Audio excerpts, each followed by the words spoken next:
Covid ബാധിച്ച രാജ്യത്ത് കഴിഞ്ഞ 24 മണിക്കൂറിനിടെ 4 മരണം.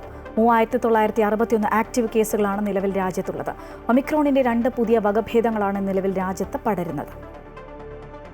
രാജ്യത്ത് കോവിഡ് കേസുകൾ 4000-ലേക്ക് അടുക്കുകയാണ്. 203 കേസുകൾ കൂടി റിപ്പോർട്ട് ചെയ്തതോടെ 3961 ആക്റ്റീവ് കേസുകളാണ് നിലവിൽ രാജ്യത്തുള്ളത്.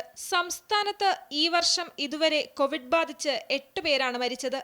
കോവിഡ് മരണത്തിൽ മഹാരാഷ്ട്രയ്ക്കൊപ്പം രാജ്യത്ത് ഒന്നാമതാണ് കേരളം. കേന്ദ്ര ആരോഗ്യ മന്ത്രാലയം പുറത്തുവിട്ട വിവരങ്ങൾ പ്രകാരം നിലവിൽ രാജ്യത്ത് ഏറ്റവും കൂടുതൽ കോവിഡ് കേസുകൾ ഉള്ളതും കേരളത്തിലാണ്. 1435 പേരാണ് നിലവിൽ സംസ്ഥാനത്ത് കോവിഡ് ബാധിച്ച് ചികിത്സയിലുള്ളത്. 24 മണിക്കൂറിനിടെ 35 പേർക്ക് കൂടി കേരളത്തിൽ രോഗം സ്ഥിരീകരിച്ചു. കേരളം, മഹാരാഷ്ട്ര, ഡൽഹി, ഗുജറാത്ത്, പശ്ചിമ ബംഗാൾ എന്നിവിടങ്ങളിലാണ് കോവിഡ് വ്യാപനമേറെയും. ഒമിക്രോണിന്റെ NB181, LF7 എന്നീ പുതിയ വകഭേദങ്ങളാണ് ഇപ്പോൾ പുതിയ തരംഗത്തിന് കാരണമായിരിക്കുന്നത്. പുതിയ വകഭേദങ്ങളുടെ വ്യാപനശേഷി കൂടുതലാണെങ്കിലും രോഗതീവ്രത കുറവാണ്. മറ്റു രോഗങ്ങളുള്ളവർ പൊതുസ്ഥലങ്ങളിൽ പോകുമ്പോൾ മാസ്ക് ധരിക്കണം. അമൃത ന്യൂസ്, തിരുവനന്തപുരം.